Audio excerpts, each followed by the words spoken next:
बिस्मिल्लाहिर्रहमानिर्रहीम अस्सलाम वालेकुम रहमतुल्लाहि व बरकातहू। जिसमें हाफिज अफ़ावा। अच्छा बच्चों, आज जो है वो हम लोग एफओएच को एंड करेंगे इंशाल्लाह ताला, और इससे रिलेटेड पास पेपर्स में जितने भी क्वेश्चंस हैं और उनको जो है वो हम क्या कर लेंगे, सॉल्व कर लेंगे। मतलब जो मेरे पास हैं पास पेपर से रिलेटेड, मेरी कोशिश रहेगी कि मैं उन क्वेश्चंस को क्या कर लूँ, सॉल्व कर लूँ। और एक मेथड जो है simultaneous method, simultaneous equation method, आप लोगों में से कितने बच्चों ने पढ़ा हुआ, कितने बच्चों ने पढ़ा हुआ है सिमल्टेनियस इक्वेशन मेथड एफओएच के अंदर? सिमल्टेनियस इक्वेशन मेथड कितने बच्चों ने पढ़ा हुआ है?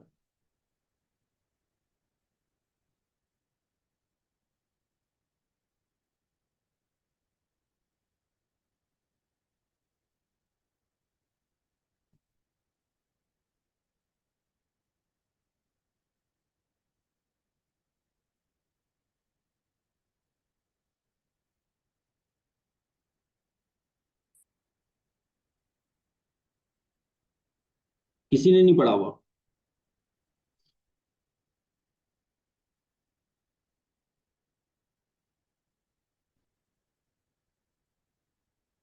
चलें ठीक है।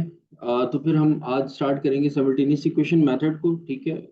उसको करने के बाद ना कुछ एग्जामिनेशन पॉइंट ऑफ व्यू से जो एग्जाम में क्वेश्चंस आए हैं इससे रिलेटेड, उनको हम सॉल्व कर लेंगे। तो जो फाइल आप लोगों ने मुझे शेयर की थी ना, तो उससे रिलेटेड भी जब हम टॉपिक स्टार्ट करेंगे ना, प्रोसेस हो गया हमारा, लेबर कॉस्टिंग हो गया, जॉब ऑर्डर कॉस्टिंग हो गया, उससे रिलेटेड भी जो क्वेश्चंस हैं फिर हम उनको सॉल्व कर लेंगे, ठीक है। उस फाइल को भी इंशाल्लाह, मतलब मैंने देखा था आज उस फाइल को, पास पेपर्स के क्वेश्चंस, तो उन क्वेश्चंस को भी हम क्या कर लेंगे, सॉल्व कर लेंगे, ठीक है।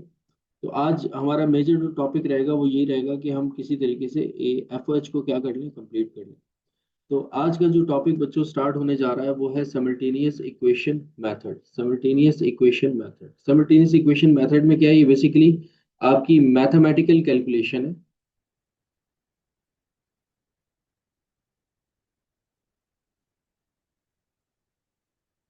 तो मैथमेटिकली आप जो है वो क्या करोगे, एफओएच को क्या करोगे, डिस्ट्रीब्यूट करोगे, एलोकेट करोगे।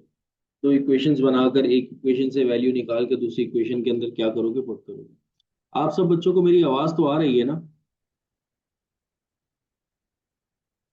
आवाज आ रही है तो चैट पे यस कर दो, ताकि हम लोग फिर क्लास को स्टार्ट करें।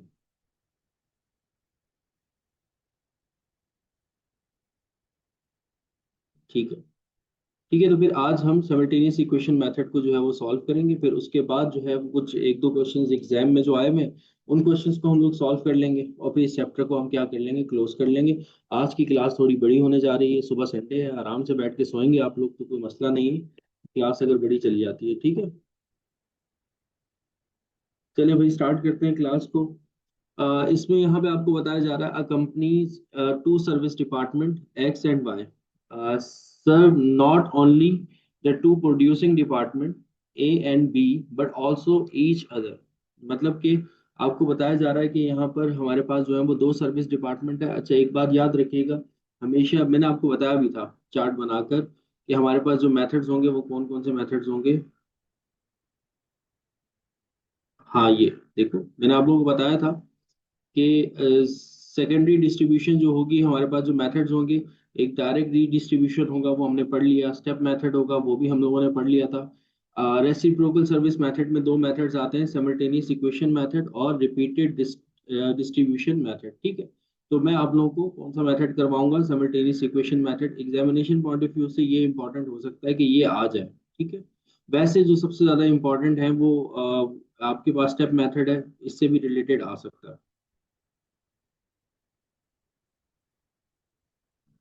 अच्छा, सिमल्टेनियस मेथड हमेशा याद रखना वहां पर इन्वॉल्व होगा जहां पर हमारे पास दो सर्विस मेथड हो, तो दो सर्विस डिपार्टमेंट होंगे। जैसे यहाँ पर हमारे पास दो सर्विस डिपार्टमेंट है ना, एक्स और वाई, दो सर्विस डिपार्टमेंट है हमारे पास। तो यहाँ पर आपके पास जो है वो सिमल्टेनियस इक्वेशन मेथड जो है वो इन्वॉल्व हो सकता है, क्योंकि यहाँ पर हमारे पास दो इक्वेशंस बनेंगी। तो दो इक्वेशंस बनेंगी तो उसके लिए हमें दो सर्विस डिपार्टमेंट जो है वो जरूरी होंगे। इससे पहले जो हमने क्वेश्चन किया था ना, तो वहां पर हमारे पास तीन सर्विस डिपार्टमेंट थे, एक्स वाई और जेड, आपने देखा होगा, ठीक है। तो जहां पर तीन सर्विस डिपार्टमेंट है वहां पर इस मेथड का कोई काम नहीं है। यहाँ पर दो सर्विस डिपार्टमेंट होंगे, तो वहां पर आपका ये मेथड जो है वो इन्वॉल्व हो जाएगा। अब देखो इस क्वेश्चन के अंदर आपको कह रहे हैं कि जो आपके दो सर्विस मेथड है एक्स और वाई, दे आर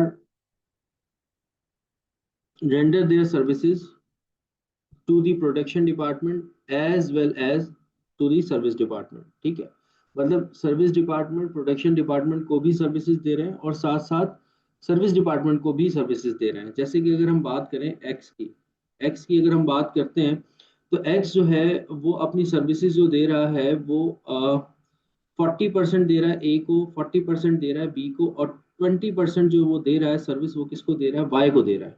ठीक है, और ऐसे ही अगर हम बात करते हैं जो हमारा वाई डिपार्टमेंट है, वाई डिपार्टमेंट जो है वो 30% सर्विसेज ए को दे रहा है, 30% सर्विसेज बी को दे रहा है, और 40% सर्विसेज जो है वो किसको दे रहा है, एक्स को दे रहा है।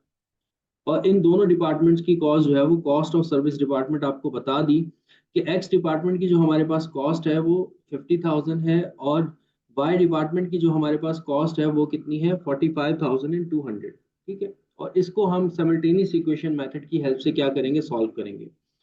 क्योंकि देखो यहाँ पर हो ये रहा है कि एक सर्विस डिपार्टमेंट प्रोडक्शन डिपार्टमेंट को भी दे रहा है और साथ में सर्विस डिपार्टमेंट को भी दे रहा है। जैसे कि ये जो एक्स डिपार्टमेंट है, एक्स डिपार्टमेंट जो है ये अपनी सर्विसेज वाई डिपार्टमेंट को भी दे रहा है, ये अपनी सर्विसेज वाई डिपार्टमेंट को भी दे रहा है।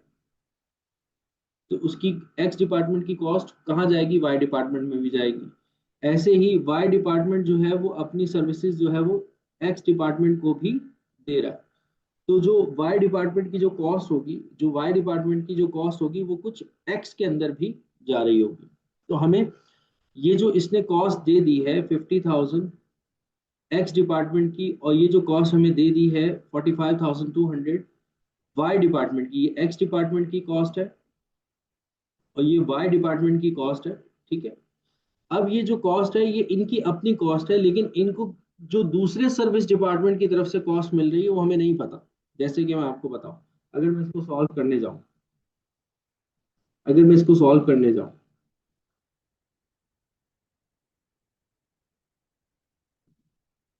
जैसे मैं कहता हूं कि एक्स डिपार्टमेंट की कॉस्ट क्या होगी, एक्स डिपार्टमेंट की कॉस्ट क्या होगी,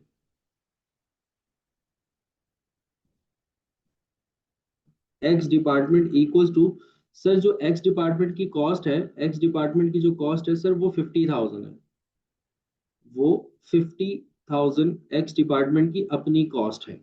ठीक है, लेकिन सर एक्स डिपार्टमेंट को वाई की तरफ से भी 40% मिल रहा है,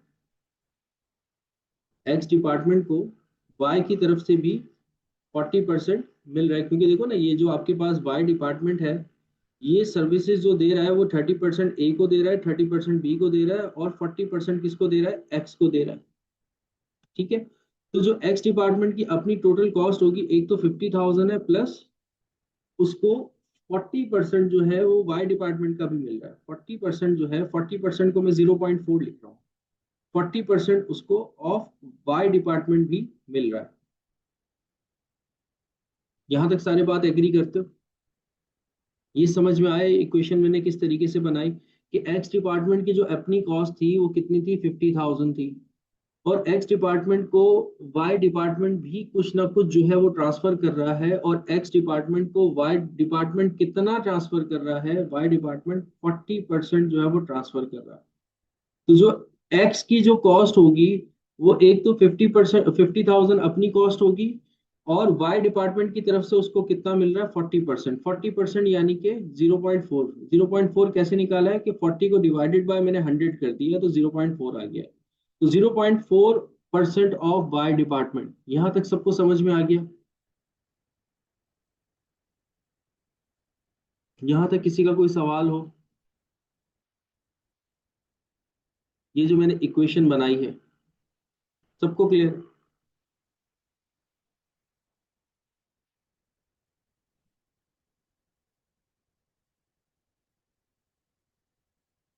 सिदरा नो सर, क्या क्या चीज समझ में नहीं आई बेटा?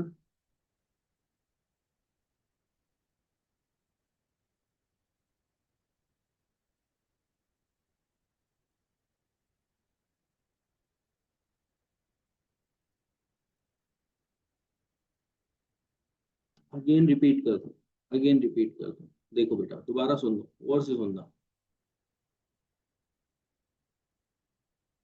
मैंने कहा मैंने कहा कि हमारे पास दो डिपार्टमेंट हैं, सर्विस डिपार्टमेंट। एक हमारे पास सर्विस डिपार्टमेंट वाई है और एक सर्विस डिपार्टमेंट हमारे पास कौन सा है, एक्स। ठीक है।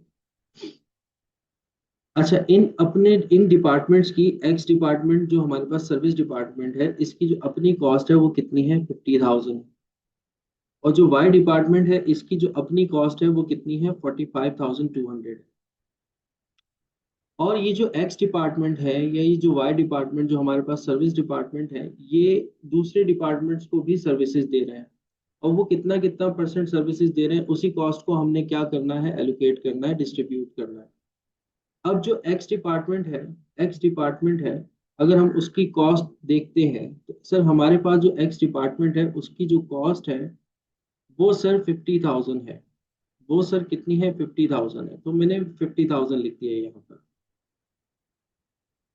और सर एक्स डिपार्टमेंट को वाई की तरफ से भी कुछ कॉस्ट मिल रही है, क्योंकि वाई जो है वो 40% दे रहा है, किसको, एक्स डिपार्टमेंट को। तो मैंने क्या किया कि एक्स डिपार्टमेंट की अपनी cost 50,000 plus 40% of Y department, जो वाई डिपार्टमेंट की कॉस्ट होगी उसका 40% किसको मिलेगा, एक्स को मिलेगा। तो मैंने प्लस कर दिया 0.4% ऑफ वाई डिपार्टमेंट, क्योंकि वाई डिपार्टमेंट एक्स को अपनी कितनी कॉस्ट दे रहा है, 40% दे रहा है। तो मैंने यहाँ पर लिख दिया जो भी वाई डिपार्टमेंट की कॉस्ट होगी, अभी मुझे नहीं पता वाई डिपार्टमेंट की कॉस्ट क्या है, लेकिन जो भी वाई डिपार्टमेंट की कॉस्ट होगी उसका 40% किसको मिलेगा, एक्स को मिलेगा। तो एक्स डिपार्टमेंट की कॉस्ट एक तो 50,000 अपनी कॉस्ट थी, और जो वाई डिपार्टमेंट की तरफ से उसको 40% मिल रहा है, वो दोनों को मैंने क्या करना है, प्लस करना है, तो मेरे पास एक्स डिपार्टमेंट की कॉस्ट आ जाएगी। ये बात समझ में आ गई।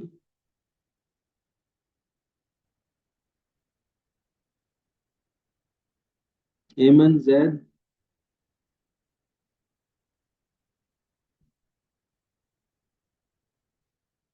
इस सिमल्टेनियस इक्वेशन मेथड के अंदर सबसे मुश्किल काम ही यही है कि इक्वेशन बनाना। इक्वेशन बना लेते हो तो आगे पूरा क्वेश्चन क्या हो जाता है, सॉल्व हो जाता है। ठीक है, अच्छा अब आओ आगे। अब अगर हम वाई डिपार्टमेंट की कॉस्ट देखें, सर वाई डिपार्टमेंट की कॉस्ट कितनी होगी, वाई डिपार्टमेंट की कॉस्ट कितनी होगी। सर जो वाई डिपार्टमेंट की कॉस्ट है, वाई डिपार्टमेंट की जो अपनी कॉस्ट है वो है सर 45,200। ये हमारे पास वाई डिपार्टमेंट की कॉस्ट है। तो मैंने यहाँ पे लिखा 45,200 प्लस वाई डिपार्टमेंट को कुछ कॉस्ट एक्स डिपार्टमेंट की भी मिलेगी। तो जो हमारा एक्स डिपार्टमेंट है वो वाई डिपार्टमेंट को कितना दे रहा है, 20% दे रहा है। वाई डिपार्टमेंट को कितना दे रहा है, 20% दे रहा है। तो प्लस 20% यानी कि 0.2 ऑफ एक्स डिपार्टमेंट। ये इक्वेशन बनाई, ये वाली समझ में आई कि वाई डिपार्टमेंट की अपनी कॉस्ट 45,200 है, प्लस 20% उसको एक्स डिपार्टमेंट का भी मिल रहा है। हमें हमें नहीं पता एक्स डिपार्टमेंट की कॉस्ट क्या है, क्योंकि एक्स डिपार्टमेंट में 50,000 प्लस 40% ऑफ वाई है। ये 40% ऑफ वाई पता लग जाए तो हमें एक्स डिपार्टमेंट की टोटल कॉस्ट पता लग जाएगी। और ऐसे ही वाई डिपार्टमेंट की अपनी कॉस्ट 45,200 है, और 20% उसको एक्स डिपार्टमेंट की तरफ से भी मिल रहा है। सेकेंड इक्वेशन सबको समझ में आ गई।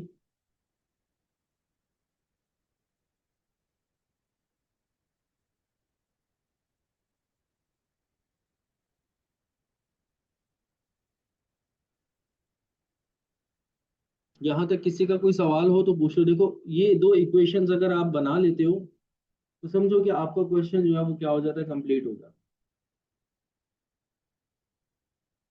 सबको आ गया समझ में। ठीक है, एमन और जैद को भी आ गया समझ में।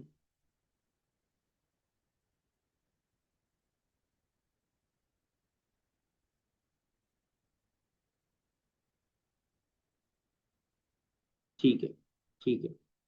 अच्छा, ये दो इक्वेशंस हमें बन गई, इसको हम इस तरह से भी लिख सकते हैं।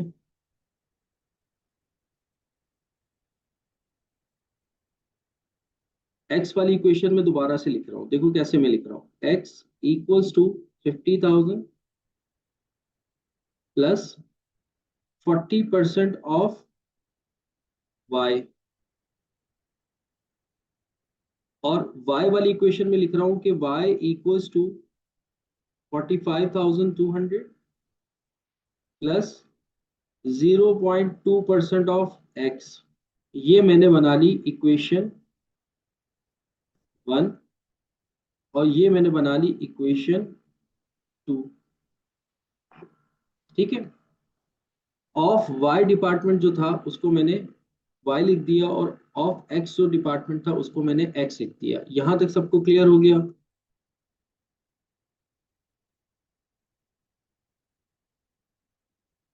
ठीक है, अब आओ आगे next.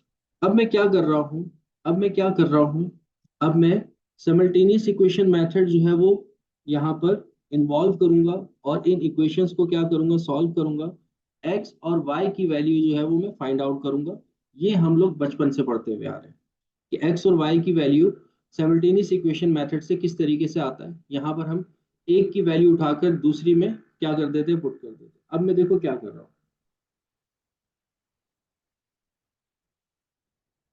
Putting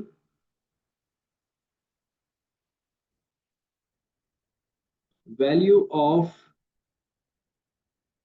x in equation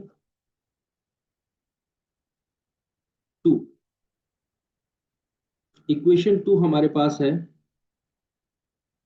equation 2 हमारे पास है y equals to 45,200 plus 0.2 of x, और x की जगह मैं ये पूरी इक्वेशन जो मैंने बनाई है इस x की जगह पर मैं लिख रहा हूं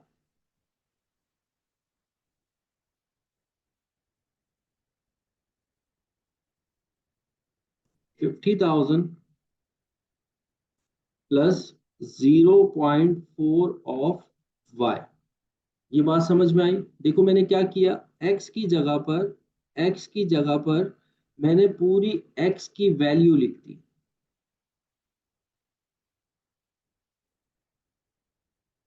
जहां तक सबको क्लियर हो गया? फातिमा ने निकाल भी लिया आंसर, गुड हो गया बेटा। देखते हैं आपका आंसर सही आया कि नहीं आया। ठीक है, अब मैं सॉल्व कर रहा हूँ तो साथ साथ रहिएगा।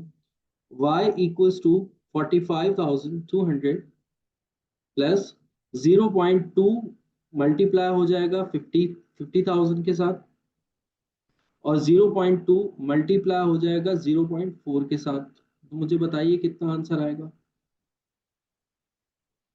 जब 0.2 50,000 के साथ मल्टीप्लाई होगा तो यहाँ पर 10,000 आ जाएगा, प्लस 0.2 जब 0.4 के साथ मल्टीप्लाई होगा तो बेटा कितना हो जाएगा।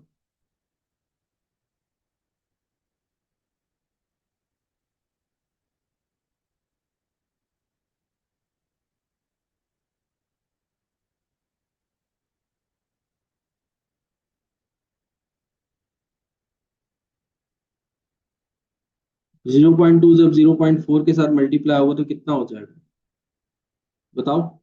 0.08। ठीक है, तो 0.08 वाई आ गया हमारे पास। ठीक है, अब देखिए ये 0.08 वाई प्लस का है, इस तरफ आके क्या हो जाएगा, माइनस का हो जाएगा।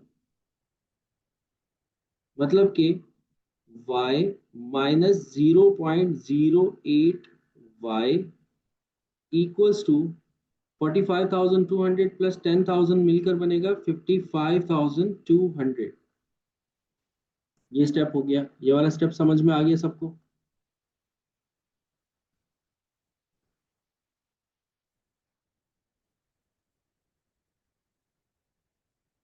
अब इसके बाद देखो, ये y है, y में से 0.08 y माइनस कर रहे हो। जब y के साथ कुछ नहीं लिखा होता इसका मतलब क्या है, इसके साथ क्या होता है, 1 होता है। तो 1 में से जब आप माइनस करोगे 0.08, तो आपके पास आंसर आएगा 0.92 y इक्वल्स टू 55,200। ये बात सबको क्लियर हुई?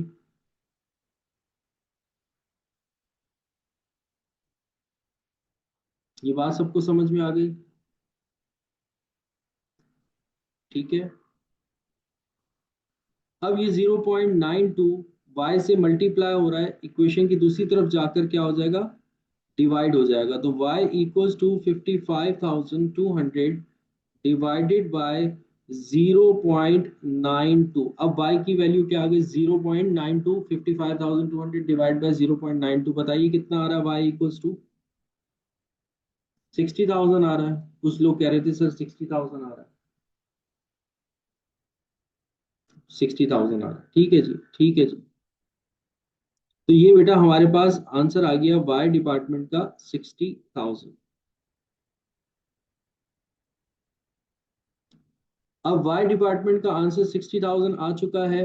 अब मैं क्या करूंगा, इस y की वैल्यू को मैं इक्वेशन वन के अंदर पुट कर दूंगा। इक्वेशन वन में भी हमारे पास क्या है, y है, तो मेरे पास x डिपार्टमेंट की वैल्यू आ जाएगी। तो अब मैं लिख रहा हूँ, पुटिंग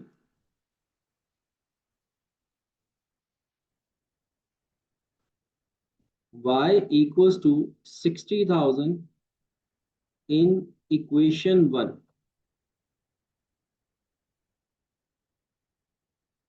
इक्वेशन वन जो थी सर वो हमारे पास थी x इक्वल्स टू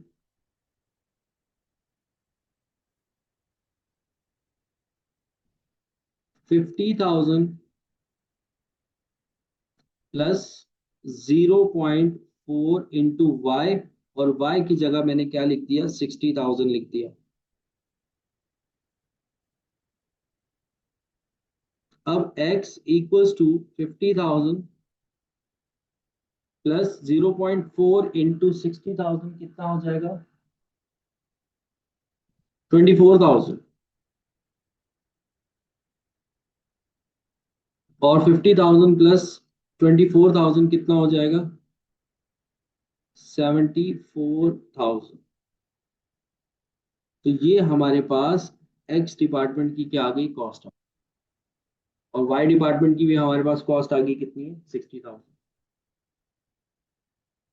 यहां तक सबको क्लियर है? यहां तक सबको क्लियर है?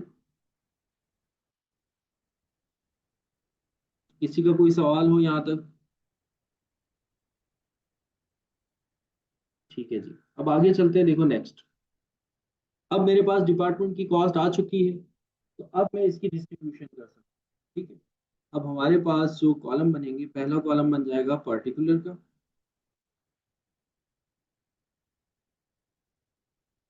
फिर हमारे पास सर दो डिपार्टमेंट थे। एक हमारे पास प्रोडक्शन डिपार्टमेंट था,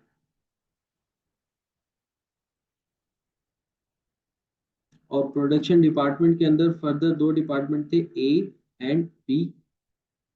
और सर हमारे पास दो सर्विस डिपार्टमेंट थे, सर्विस डिपार्टमेंट एक्स और वाई। ठीक है। सर जो इनकी कॉस्ट थी, एज पर क्वेश्चन जो इनकी कॉस्ट थी, वो थी हमारे पास sir, as per question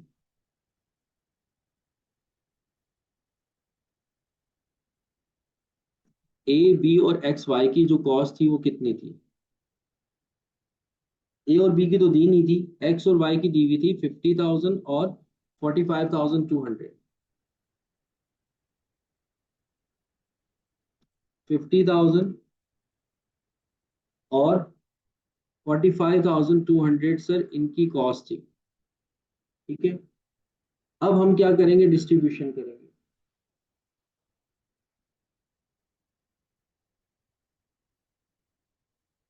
distribution of, सबसे पहले हम कर देते हैं एक्स डिपार्टमेंट की कॉस्ट को। एक्स डिपार्टमेंट की कॉस्ट को हम क्या कर देते हैं, डिस्ट्रीब्यूट कर देते हैं। एक्स डिपार्टमेंट की जो सर कॉस्ट थी वो किस तरह से डिस्ट्रीब्यूट हो रही थी, एक्स डिपार्टमेंट की कॉस्ट 40% ए को जानी थी, 40% बी को जानी थी, और 20% वाई को जानी थी। सर 40% जानी थी ए को, 40% जानी थी बी को, और 20% जानी थी वाई को। अब ये जो है हमारे पास 50,000 का अमाउंट है एक्स डिपार्टमेंट का। इसका अमाउंट का 40-40 और 20% लोगे तो कितना कितना आ जाएगा?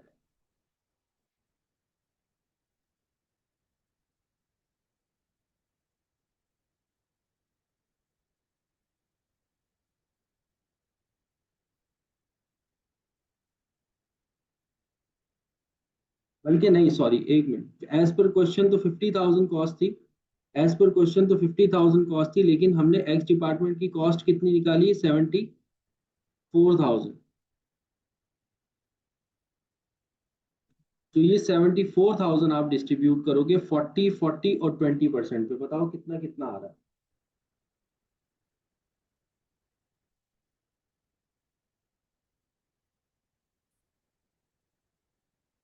29,600, 29,600 और 14,800। 29,600, 29,600 और 14,800। ये सर हमने क्या कर लिया, एक्स डिपार्टमेंट की जो कॉस्ट थी 74,000 जो हमने निकाली थी, वो हमने इस रेशियो के हिसाब से 40-40 और 20% के हिसाब से क्या कर दिया, डिस्ट्रीब्यूट कर दिया। यहाँ तक सबको बात क्लियर हो गई?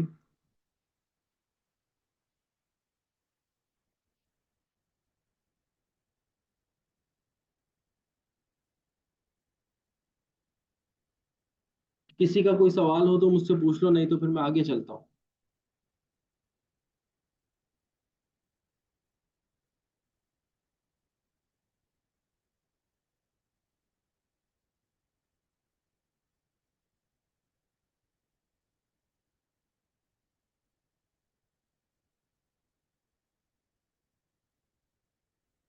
सेम इसी तरह अब मैं क्या करूंगा, वाई डिपार्टमेंट की कॉस्ट को एलोकेट करूंगा।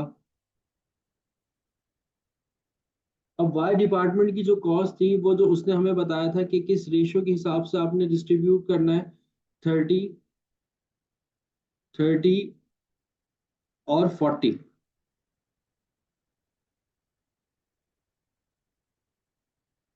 30%, 30% और एक्स डिपार्टमेंट को कितना देना है आपने, 40%। ठीक है। वाई डिपार्टमेंट की अपनी कॉस्ट कितनी हमने निकाली थी सर? वाई डिपार्टमेंट की जो हमने अपनी कॉस्ट निकाली थी, वो निकाली थी 60,000। तो अब ये 60,000, ये 60,000 आप इन तीनों डिपार्टमेंट्स में डिस्ट्रीब्यूट करोगे तो ये कितना कितना आ जाएगा? 18,000, 18,000 और 24,000। ऐसे ही होगा। कितना कितना अमाउंट आ रहा है बताओ जरा मुझे। सही। ठीक है। और ये 60,000 इसमें से क्या हो जाएगा, माइनस हो जाएगा। अब आप जरा इसका टोटल करो।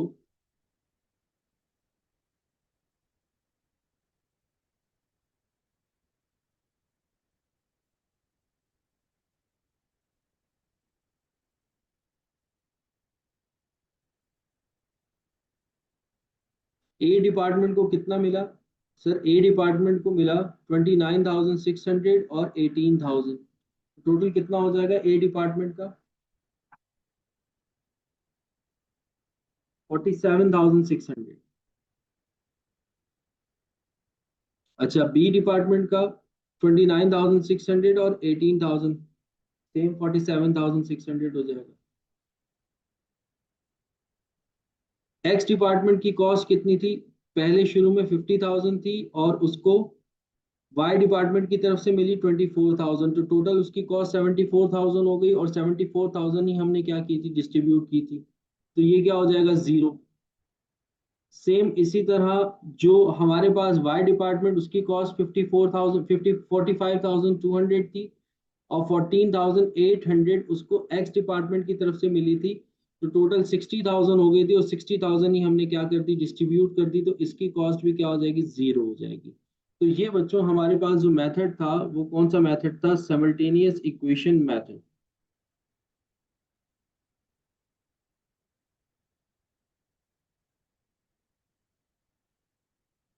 जो कि मैंने पूरा सॉल्व कर दिया है। बस इसमें अगर आपको इक्वेशन बनाना आ जाती है तो फिर आप जो है वो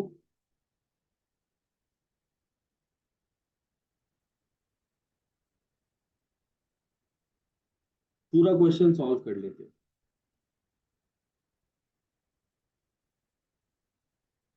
अच्छा, अब हम कुछ और क्वेश्चंस की तरफ चलते हैं जो पास पेपर से रिलेटेड है, क्योंकि जो मैंने आप लोगों ने मुझे फाइल भेजी थी ना उसके अंदर कोई अप्रोच का कोई सवाल नहीं था।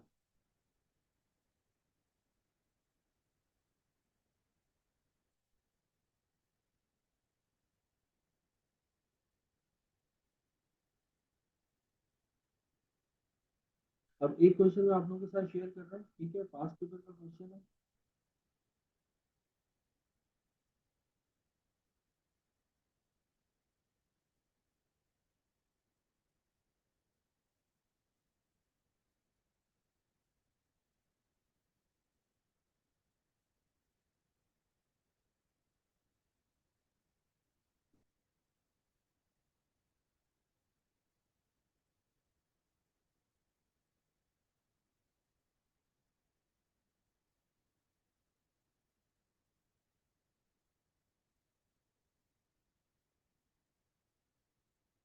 ठीक है, मैं पीडीएफ शेयर कर दूंगा।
अच्छा, अब ये क्वेश्चन आ रहा है बेटा, ये फेब 2016 के अटेम्प्ट में आया था, इसके बाद भी आया होगा। इससे पहले ये होता था कि पास पेपर जो है ना ये अपने पब्लिश किया करते थे, अब नहीं करते। तो 2016 फेब में ये क्वेश्चन आया हुआ है, ठीक है। अब इस क्वेश्चन को हम सॉल्व करते हैं। इस क्वेश्चन में आपको क्या बता रहे हैं, सबको स्क्रीन पे नजर आ रहा है? फहद को आवाज नहीं आ रही, बाकी सबको आ रही है मेरी आवाज?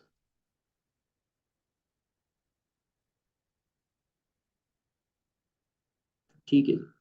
अब मैं क्वेश्चन को रीड कर रहा हूँ, देखो इस क्वेश्चन में क्या बता रहा है। कह रहे हैं कि Nadir and company is in the process selecting a base for overhead rate to ensure the application of factory overhead in a reasonable proportion to the job and the products। वो कह रहे हैं कि जो नादिर कंपनी है वो एक फैक्ट्री ओवरहेड का जो रेट जो है ना वो फाइंड आउट करना चाह रहे हैं, ताकि जो भी उनके पास जॉब्स मैन्युफैक्चर होती हैं उस ओवरहेड के रेट को वो उसके ऊपर अप्लाई करें, अप्लाई करने के बाद जो है वो एक रीजनेबल अमाउंट जो है वो डिस्ट्रीब्यूट कर सके। वे कह रहे हैं कि manager costing and budget of the company has suggested the machine hours method with a view that it is the most accurate method of applying overhead. वो कह रहे हैं कि यहाँ पर जो है मैनेजर जो है वो आपको ये सजेस्ट कर रहा है कॉस्टिंग एंड बजट का कि आप जो है वो मशीन आवर्स मेथड अप्लाई करो, यानी कि मशीन आवर्स को बेस बनाओ। इससे जो है वो आपका जो ओवरहेड होता है वो बिल्कुल एक्यूरेटली जो है वो अप्लाई किया जाता है, अप्लाई हो सकता है। ठीक है, मतलब यहाँ पर आपको बेस मिल गई कि जो भी आप ओवरहेड का रेट निकालोगे वो आपने मशीन आवर्स की बेसिस पे निकालना। फिर उसके बाद उन्होंने आगे कहा the overhead cost is comprised predeterminedly of faculty related cost such as depreciation, maintenance and utilities. अब वो कह रहे हैं कि हमारे पास ओवरहेड्स आ रहे हैं, बहुत सारे आ रहे हैं, नीचे बता रहे हैं। He also finish the following information in order to compute the machine hour rate for overhead. अच्छा, नीचे उन्होंने कहा कि हम मशीन आर्स भी आपको दे रहे हैं। जैसे उन्होंने सबसे पहले बताया, life of machine is 10 years with no scrap value, depreciation is provided on straight line method। देखो, डेप्रिसिएशन होता है वो भी हमारा फैक्ट्री ओवरहेड का ही पार्ट होता है। तो जो भी हमारे पास अगर कोई एसेट होगा, मशीन होगी, उसका हमें डेप्रिसिएशन लेके जाना होगा, तो वो हम क्या करेंगे, हम स्ट्रेट लाइन मेथड जो है वो उसके ऊपर अप्लाई करेंगे, और लाइफ उसकी कितनी होगी, 10 साल होगी। फिर उसके बाद कह रहे हैं repair and maintenance are variable cost. Repair और मेंटेनेंस जो है वो आपकी वेरिएबल कॉस्ट है। ठीक है, मतलब कि वेरिएबल कॉस्ट क्या होती है, प्रोडक्शन से रिलेट कर रही होती है। जितनी ज्यादा प्रोडक्शन होती है उतना ज्यादा हमारा वो कॉस्ट आ जाती है। फिर उसके बाद उन्होंने आपको कहा है एडिशनल इंफॉर्मेशन में, ऑपरेटिंग डेटा कह रहे हैं कि टोटल नंबर ऑफ वीक्स पर क्वार्टर 13 है। यानी कि आप पूरे क्वार्टर के अंदर 13 हफ्ते जो है वो काम करते हो। और फिर total number of machine hours per week 48 hours. और एक हफ्ते में आपकी मशीनरी जो है वो 48 घंटे जो है वो काम करती है, 48 घंटे चलती है। ये आपको आवर्स बता दिए।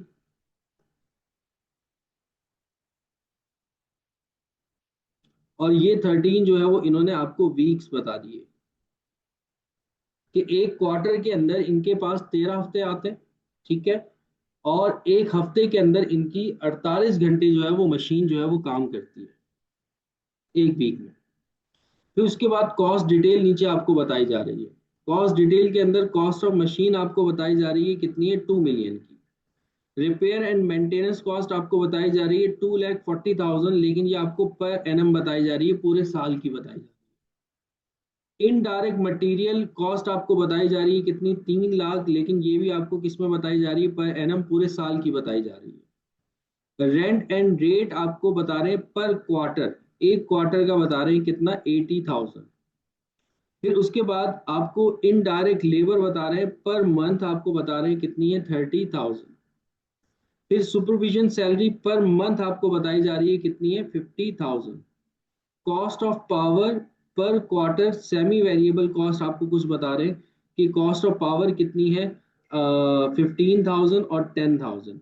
वेरिएबल उसमें कंपोनेंट 15,000 का है, और फिक्स कंपोनेंट जो है वो उसमें 10,000 का है।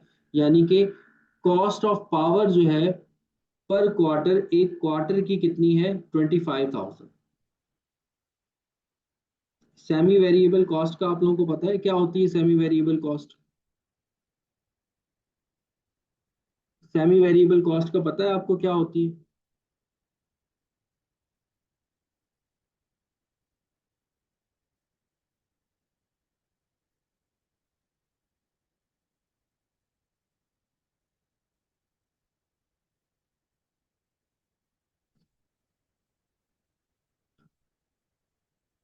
पता है, फिक्स प्लस वेरिएबल, जो एक टाइम पर फिक्स रहे और फिर उसके बाद चेंज हो जाए। देखो, नहीं, ये जो है ये आंसर ठीक नहीं है, कि जो जिसमें फिक्स और ओवरहेड दोनों हो, हाँ ये हो सकता है, या फिक्स प्लस वेरिएबल, जैद ने जो बताया वो सही। देखो, जो आपकी सेमी वेरिएबल कॉस्ट होती है, मैं एक दफा एक्सप्लेन भी कर देता हूँ आप लोगों को। जो आपकी कॉस्ट होती है वो नॉर्मली 3 तरह की कॉस्ट होती है। एक होती है आपकी फिक्स कॉस्ट, एक होती है आपकी वेरिएबल कॉस्ट, एक होती है आपकी semi variable cost. Fix cost वो कॉस्ट होती है जो कि फिक्स होती है, जैसे कि फैक्ट्री का रेंट हो गया, ये फिक्स है, ये आपको अदा करना ही करना है। जो प्रोडक्शन के साथ रिलेट नहीं कर रहा, आप भले ताला लगा दो या आप प्रोडक्शन जितनी मर्जी करो, आपको एक फिक्स अमाउंट है जो कि पे करना है, वो आपके लिए क्या है, फिक्स कॉस्ट है। वेरिएबल कॉस्ट कौन सी होती है, जो कि हमारी प्रोडक्शन से रिलेट कर रही होती है। प्रोडक्शन से रिलेट करने का मतलब ये है कि जितनी ज़्यादा हम प्रोडक्शन करते हैं, हमारी वेरिएबल कॉस्ट उतनी ज़्यादा इंक्रीज होती है। और जितनी कम हम प्रोडक्शन करते हैं तो हमारी वेरिएबल कॉस्ट भी क्या हो जाती है, कम हो जाती है। इसमें हमारे पास जो मोस्ट प्रोमिनेंट कॉस्ट होती है वो होती है मटेरियल की और लेबर की। मटेरियल और लेबर हमारे पास वेरिएबल कॉस्ट के अंदर फॉल करते हैं। कि जितनी ज्यादा प्रोडक्शन करते हैं हमारी लेबर भी उतनी ज्यादा यूटिलाइज होती है, हमारा मटेरियल भी उतना ज्यादा यूटिलाइज होता है। जितनी कम प्रोडक्शन करते हैं तो हमारा मटेरियल भी उतना कम यूज होता है और हमारी लेबर भी उतनी कम यूज होती है। तो ये हमारी होती है प्योर वेरिएबल कॉस्ट। एक होती है प्योर फिक्स कॉस्ट जिसमें मैंने आपको फैक्ट्री रेंट की एग्जांपल दी, और एक होती है प्योर वेरिएबल कॉस्ट जिसमें आपको मैंने डायरेक्ट मटेरियल और डायरेक्ट लेबर के बारे में बताया। और कुछ हमारी कॉस्ट ऐसी होती है जो कि सेमी वेरिएबल कॉस्ट होती है। सेमी वेरिएबल कॉस्ट का मतलब ये है कि उनमें से कुछ पोर्शन फिक्स होता है और कुछ पोर्शन वेरिएबल होता है। कुछ पोर्शन फिक्स होता है, कुछ पोर्शन वेरिएबल होता है। जैसे कि हमारे सामने एग्जांपल आती है टेलीफोन बिल की या इलेक्ट्रिसिटी बिल की। अब तो वैसे भी गर्मी है, सबको पता होगा इलेक्ट्रिसिटी बिल दबा के आ रहा होगा आप लोगों का। अब इलेक्ट्रिसिटी बिल के अंदर कहानी क्या होती है कि एक तो हमें उसने कॉस्ट दी हुई होती है, एक तो हमें उसने कॉस्ट दी हुई होती है। एक मिनट बेटा, एक मिनट। जी अस्सलाम वालेकुम। नहीं नहीं, मेरी मत लाइए। जी नहीं, मेरी मत लाइए, मेरी मत लाइए। Okay okay.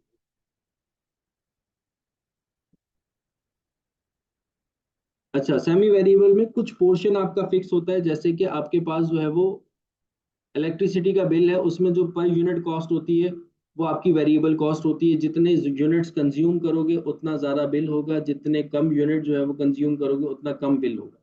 लेकिन उसके अंदर अगर आप इलेक्ट्रिसिटी बिल के अंदर देखें तो कुछ फिक्स पोर्शन भी होता है, जैसे कि टेलीविजन का, टीवी का आपको बिल दे देते हैं, पीटीवी का आपको जो है वो बिल दे देते हैं। वाटर सब सेवरेज के अंदर जाएं, वाटर बोर्ड के अंदर जाएं तो वो आपको सेवरेज की लाइंस का जो है वो बिल दे देते हैं, जो कि मीटर चार्जेस होते हैं हमारे पास, जो कि फिक्स होते हैं। तो जो बिल बन रहा होता है वो दो चीजों को मिलाकर बन रहा होता है, सेमी वेरिएबल को भी और फिक्स को भी। ठीक है। इस पे मेरे यूट्यूब चैनल पे भी लेक्चर्स आपको मिल जाएंगे कि फिक्स कॉस्ट कौन सी होती है, सेमी वेरिएबल कॉस्ट कौन सी होती है, वेरिएबल कॉस्ट कौन सी होती है। मैंने आप लोगों को थोड़ा सा बता दिया कि ये कॉस्ट होती है। ठीक है। अच्छा, तो अब इसने यही बात बताई है कि कॉस्ट ऑफ पावर के अंदर आपके पास ये जो कॉस्ट है आपकी सेमी वेरिएबल कॉस्ट है, मतलब कि इसमें कुछ पोर्शन आपका वेरिएबल का इंक्लूड है और कुछ पोर्शन आपका फिक्स्ड का इंक्लूड है। 15,000 और 10,000, यानी कि टोटल जो आपकी कॉस्ट है पर क्वार्टर कॉस्ट ऑफ पावर की है वो 25,000 है। अब रिक्वायर्ड में आपसे कह रहे हैं कि present and calculate factory overhead FOH application rate पर मशीन आर। आपको एफओएच रेट निकालना है। तो इसके लिए आपको सबसे पहले क्या करना होगा, आपको टोटल एफओएच जो है वो कैलकुलेट करने होंगे कि आपके टोटल एफओएच कितने हैं। ठीक है। तो अगर हम बात करें पर क्वार्टर चले तो ज्यादा अच्छा है, पर एनम नहीं होगा। जैसे मैं आपके सामने करता हूँ, पहले मैं डिस्क्रिप्शन दे देता हूँ।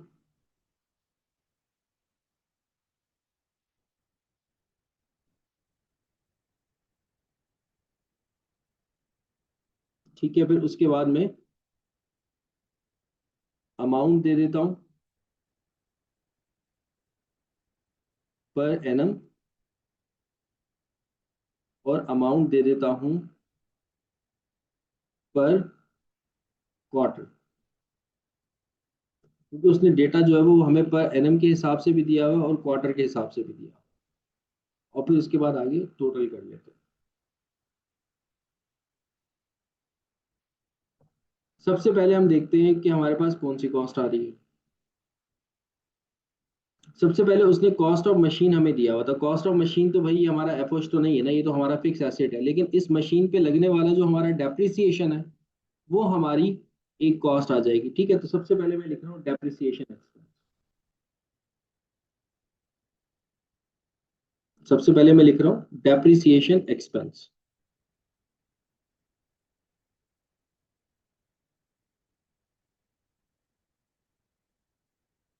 अब जो डेप्रिसिएशन एक्सपेंस है, हमारे एसेट की जो कॉस्ट है वो 2 मिलियन है,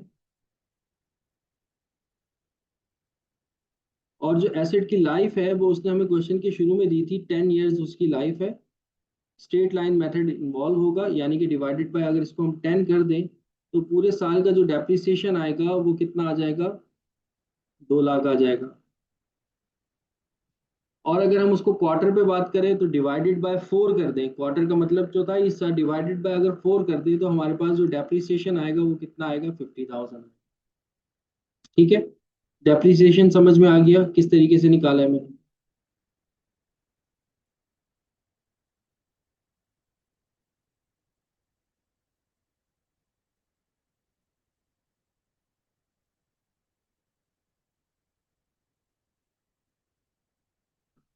अब आ जाओ नेक्स्ट। डेप्रिसिएशन के बाद जो नेक्स्ट है वो है आपके पास repair and maintenance cost. Repair and maintenance cost per annum आपको दी हुई पूरे साल की 2,40,000। रिपेयर एंड मेंटेनेंस कॉस्ट आपको दी हुई है 2,40,000। तो पर क्वार्टर कितनी होगी, पर क्वार्टर कितनी होगी, अगर इसको डिवाइडेड बाय 4 किया जाए तो कितना आ रहा है रिपेयर एंड मेंटेनेंस का। डिवाइडेड बाय 4 करें तो मेरे ख्याल में 60,000 हो जाएगा। ऐसे ही है मेरा ख्याल, ठीक है।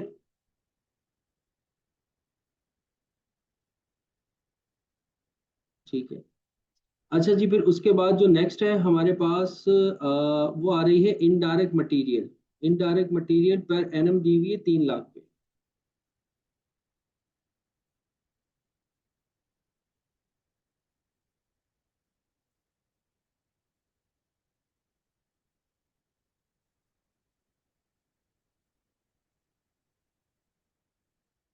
Free land.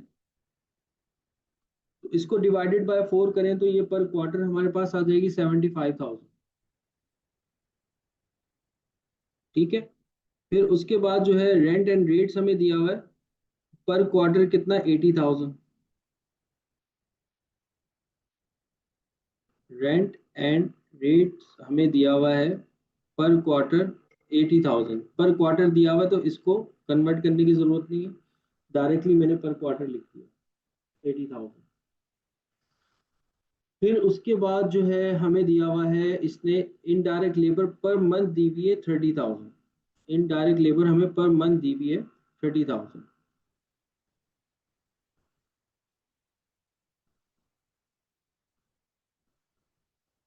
30,000 पर मंथ है, मल्टीप्लाई बाय इसको हम 3 कर देंगे। ठीक है, पर क्वार्टर में, एक क्वार्टर में 3 महीने होते हैं, तो मल्टीप्लाई बाय 3 करेंगे तो हमारे पास पर क्वार्टर की कॉस्ट आ जाएगी 3 3 9 90,000। इनडायरेक्ट लेबर हमारे पास आ जाएगी कितनी, 90,000। और फिर उसके बाद जो नेक्स्ट है हमारे पास सुपरविजन सैलरी है वो 50,000 है पर मंथ।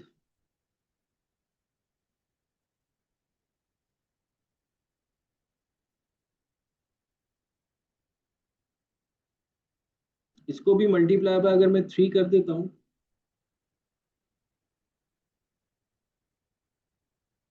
1,50,000 हो जाएगा पर क्वार्टर। और ये है हमारे पास कॉस्ट ऑफ पावर,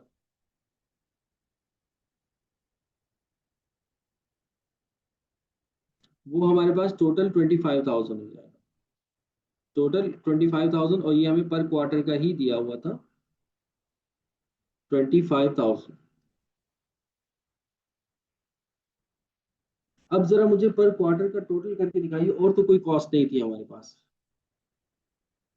और तो कोई कॉस्ट नहीं थी हमारे पास। टोटल करके मुझे बताइएगा कितना आ रहा है।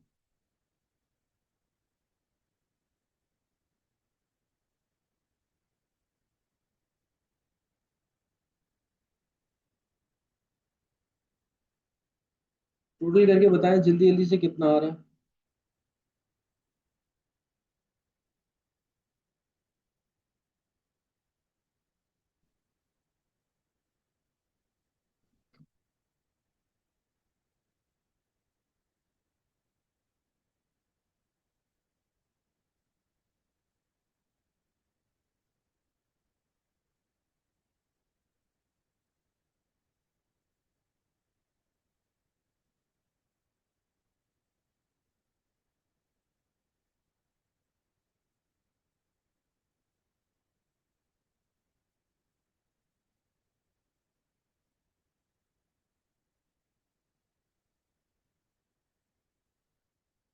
5,30,000।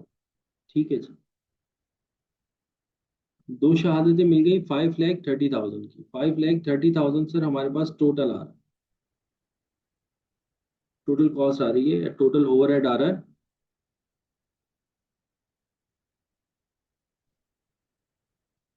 पर क्वार्टर।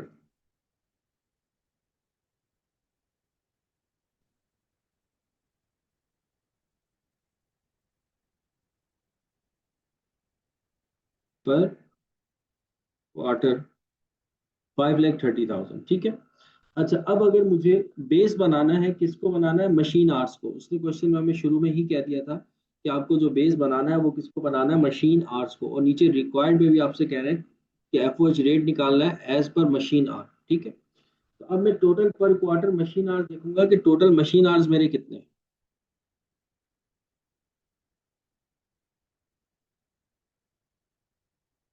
तो टोटल मेरे मशीन आवर्स जो हैं वो ये है कि उसने आपको बताया था कि आप एक क्वार्टर में 13 हफ्ते काम करते हो और एक हफ्ते में 48 घंटे अपनी मशीनरी को यूज करते हो। तो अगर 13 को मैं 48 से मल्टीप्लाई करवा दूं कि भाई एक हफ्ते में 48 आवर्स मेरे यूज होते हैं, मल्टीप्लाई में 13 हफ्ते जो है वो मेरे एक क्वार्टर के। तो टोटल मशीन आवर्स मुझे पता लग जाएंगे 624।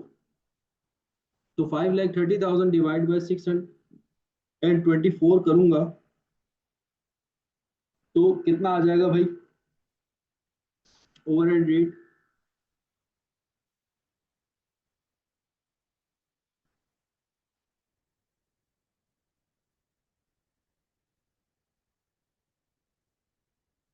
850, ठीक है जी। 849.35, 849.35, ठीक है। तो ये ओवरहेड रेट आ गया पर मशीन आर।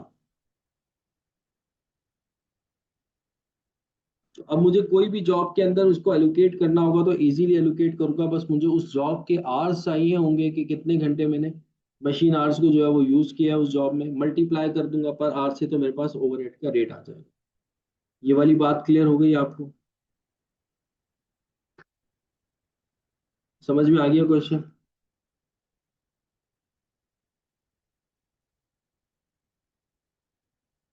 अच्छा, अब एक और क्वेश्चन है पास पेपर का ही, उसको डिस्कस कर लेते हैं। वो तो बहुत आसान सा है।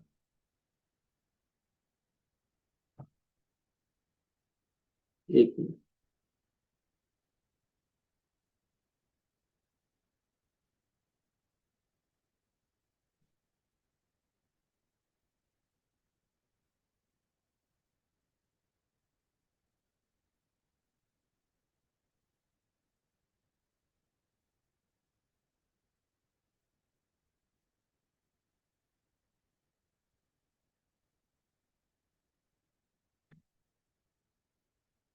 जी बेटा, मैं क्वेश्चन शेयर कर दूंगा, पूरी फाइल ही शेयर कर दूंगा मैं आप लोगों के साथ। ये जो मैं लिख रहा हूँ ना, ये पूरी फाइल में शेयर कर दूंगा आप लोगों के साथ।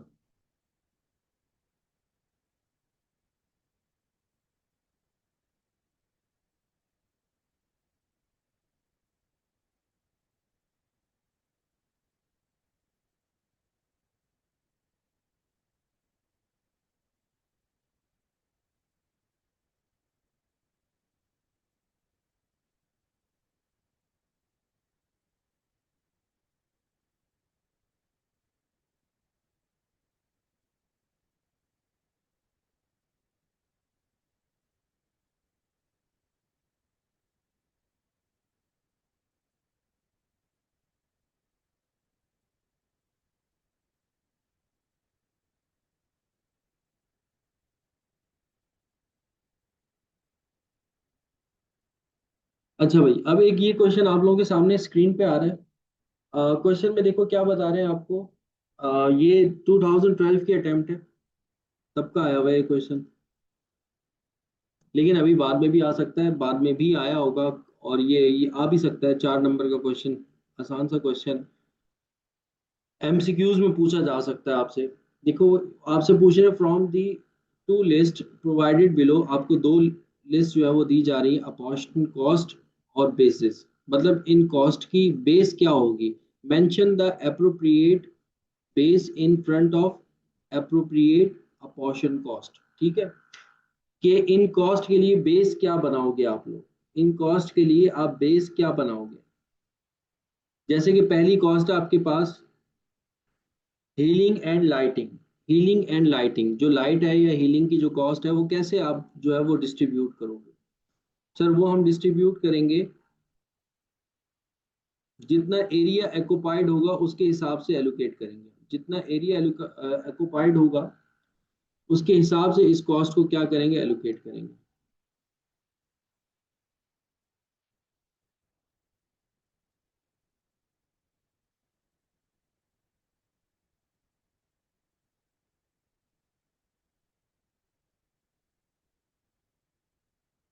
फिर उसके बाद वो आपसे पूछ रहे हैं कि इंश्योरेंस एंड डेप्रिसिएशन, उसमें आप बेस क्या बनाओगे? इंश्योरेंस एंड डेप्रिसिएशन में आप बेस किसको बनाओगे?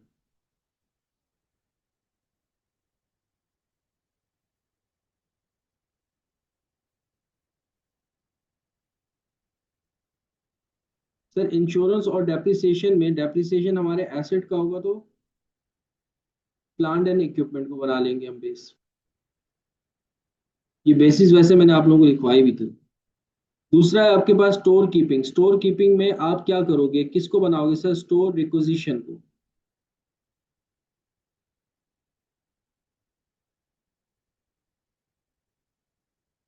इसके अलावा जो आपके रेंट एंड रेट्स हैं, रेंट एंड रेट्स है, इसमें आप किसको बेस बनाओगे सर? फ्लोर एरिया को।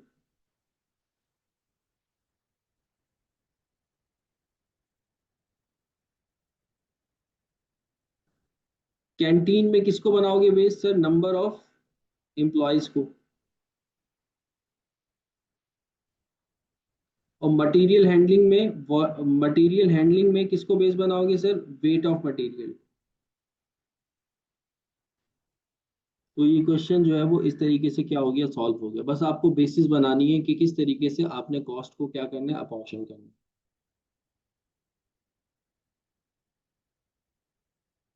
क्लियर हो गया ये वाला क्वेश्चन भी?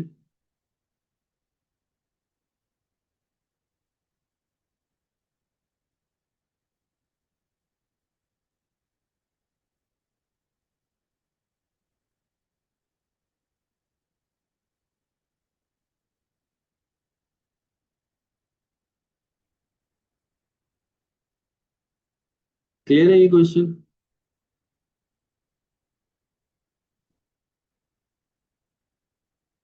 एक मिनट, एक मिनट।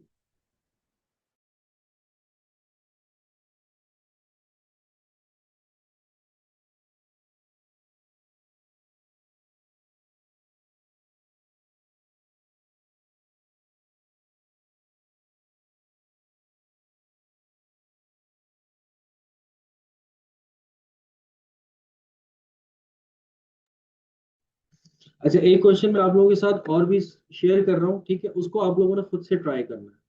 मैं समझा देता हूँ। वो भी एक पास पेपर का ही क्वेश्चन है, तो ये चैप्टर हमारा क्या हो जाएगा, कंप्लीट हो जाएगा।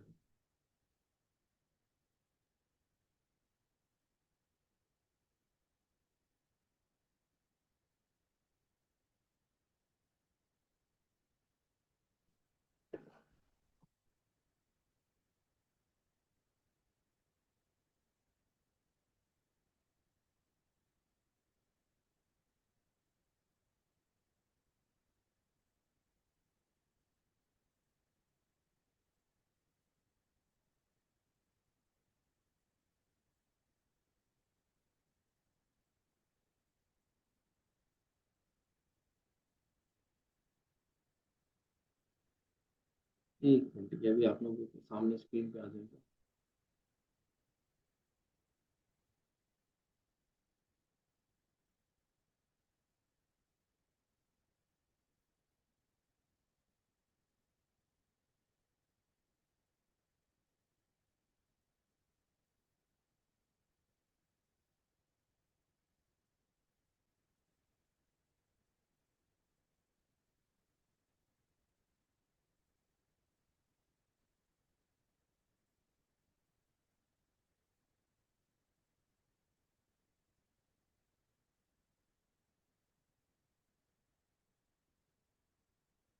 ये अगस्त 2015 की अटेम्प्ट का है क्वेश्चन, आप लोगों के सामने स्क्रीन पे आ रहा होगा।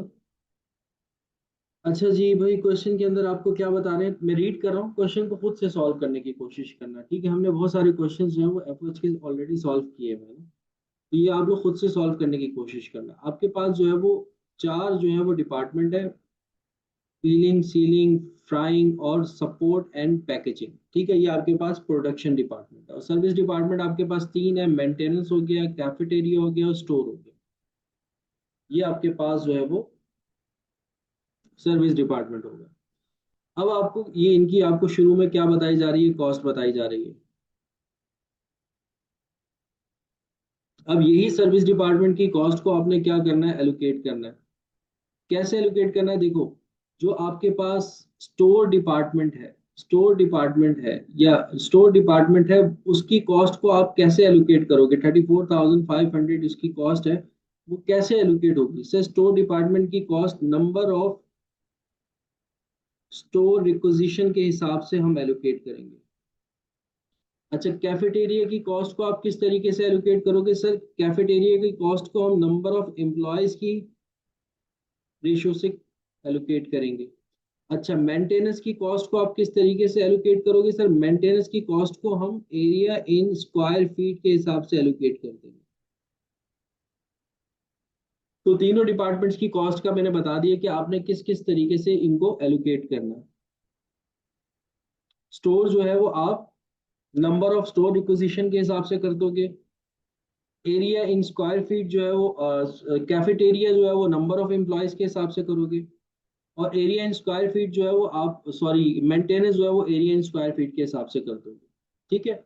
अब यहाँ पर एरियाज के हिसाब से पहले कर लेना, फिर उसके बाद आपने क्या करना, मतलब कि आपने सबसे पहले मेंटेनेंस की कॉस्ट को एलोकेट करना है, फिर उसके बाद आपने कैफेटेरिया की कॉस्ट को एलोकेट करना है, फिर आपने स्टोर की कॉस्ट को एलोकेट कर लोगे ये आप लोग।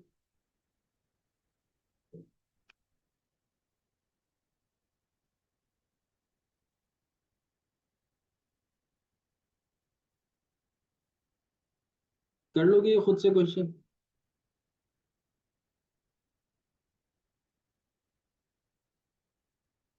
ठीक है। तो बस ये आप लोगों का होमवर्क रहा, ठीक है। और ये चैप्टर जो है वो आप लोगों का क्या हो गया, क्लोज हो गया। अगर किसी को ये क्वेश्चन ना सॉल्व हो रहा हो तो मुझे बता देना, इसका सोल्यूशन मैं आप लोगों के साथ शेयर कर दूंगा। सॉल्व हुआ हुआ है, लेकिन मैं चाह रहा हूँ कि एक क्वेश्चन आप लोग खुद से सॉल्व कर लो। अब नेक्स्ट चैप्टर हम इंशाल्लाह ताला जो है वो स्टार्ट कर लेते हैं प्रोसेस कॉस्टिंग, ठीक है। अब जो नेक्स्ट क्लास होगी वो प्रोसेस कॉस्टिंग स्टार्ट कर ले,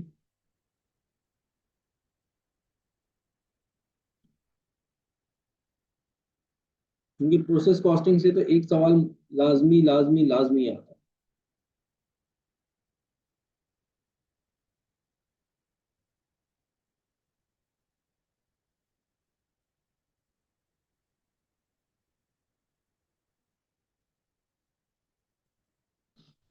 तो नेक्स्ट अब हमारी क्लास जब होगी इंशाल्लाह ताला, उसमें हम लोग किसको डिस्कस करेंगे, प्रोसेस कॉस्टिंग को। अब हमारी क्लास कब होगी, वेडनेसडे को होगी। वेडनेसडे को इंशाल्लाह ताला हम, हाँ बिल्कुल, पास पेपर से भी सॉल्व करेंगे। एक दो क्वेश्चंस जो है वो मैं खुद से सॉल्व करवा दूंगा आप लोगों को, ताकि बेस बन जाए, ठीक है। फिर उसके बाद मैं पास पेपर्स के क्वेश्चंस पे आ जाऊंगा और पास पेपर के क्वेश्चन जो है वो सॉल्व करवा दूंगा। आज यार तकरीबन 12:15 हो गए, काफी टाइम हो गया। या ट्यूसडे को रख लेते हैं, ठीक है। ट्यूसडे को रख लेते हैं।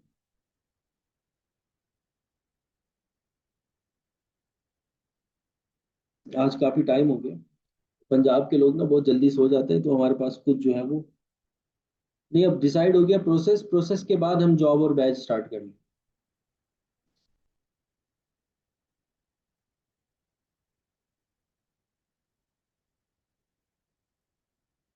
जी, पेपर से पहले ही क्लासेस लेनी है बस, इंपॉर्टेंट इंपॉर्टेंट टॉपिक्स आप लोगों को करवाना।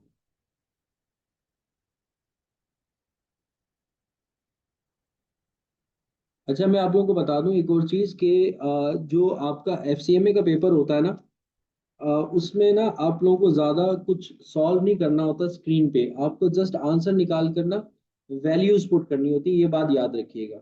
फॉर्मेट जो है ना वो पूरा का पूरा आपके पास डिस्क्रिप्टिव में आ रहा होता है या एमटीक्यूज के अंदर आ रहा होता है, ठीक है। इससे पहले अगर आप लोगों ने एफसीएमए का पेपर दिया हो किसी ने, तो उसको पता होगा। जो एफसीएमए का पेपर होता है उसमें आपको जैसे अगर आपका कोई प्रोसेस कॉस्टिंग से सवाल आ गया ना, तो पूरा उसने आपको फॉर्मेट दिया हुआ होगा। आपको जस्ट आंसर्स निकाल कर उसके अंदर वैल्यूज को पुट करना होगा। ठीक है, फॉर्मेट उसका होगा। आपको खुद से जो है वो सॉल्व, मतलब कि वहां पे खुद फॉर्मेट नहीं बनाना होगा कि अगर आप जो है वो कॉस्ट ऑफ प्रोडक्शन रिपोर्ट बना रहे हो प्रोसेस कॉस्टिंग के अंदर, तो पूरी रिपोर्ट खुद से बनाना शुरू कर दी। ऐसा नहीं होगा। वो पूरा फॉर्मेट आपको देंगे। आपको जस्ट उसके अंदर वैल्यूज पुट करनी होंगी। वैल्यूज आप कैलकुलेटर के थ्रू, रफ शीट आप लोगों को देंगे। रफ शीट के अंदर वैल्यूज जो है वो सोल्यूशन कीजिएगा, जो आंसर आ रहा होगा उसको आपने उस बॉक्स के अंदर लिख देना। जैसे आप लोगों ने मुझे फाइल भी शेयर की थी, तो उसके अंदर बॉक्सेस बने हुए थे। तो जस्ट आपको क्या करना होता है, उसी तरह का पूरा क्वेश्चन आ रहा होता है, आपको वैल्यूज पुट करनी होती है। तो ये कुछ बच्चे मुझसे पूछ भी रहे थे कि सर पेपर किस तरीके से आता है। पेपर इस तरीके से आता है।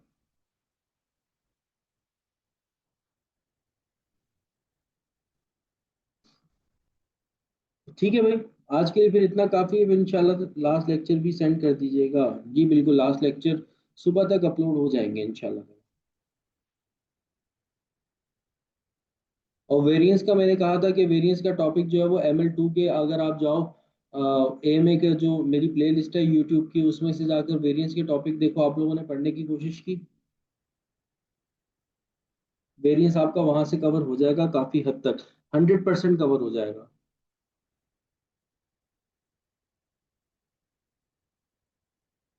तो वेरिएंस से काफी सवाल बनते हैं आपके।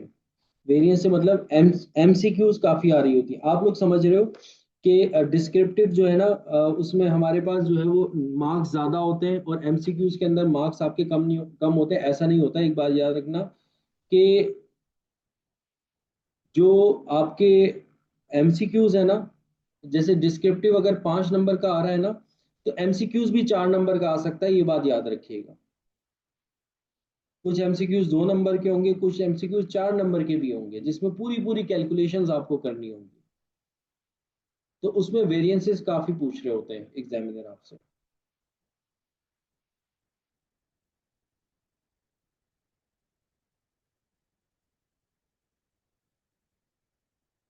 रिवर्सल जो होगा वो वेरिएंस का, वो मेरी अगर आप देख लो ना यूट्यूब चैनल पे, वहां पे वो रिवर्सल भी मैं अपलोड मैंने नहीं किया। मेरे ख्याल में आजकल मैं वो भी मैं अपलोड कर दूंगा। तो उसमें काफी डिटेल में मैंने पढ़ा हुआ है।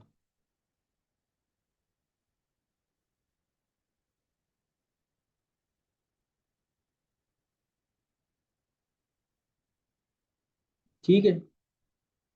ओके भाई, ओके। अल्लाह हाफिज।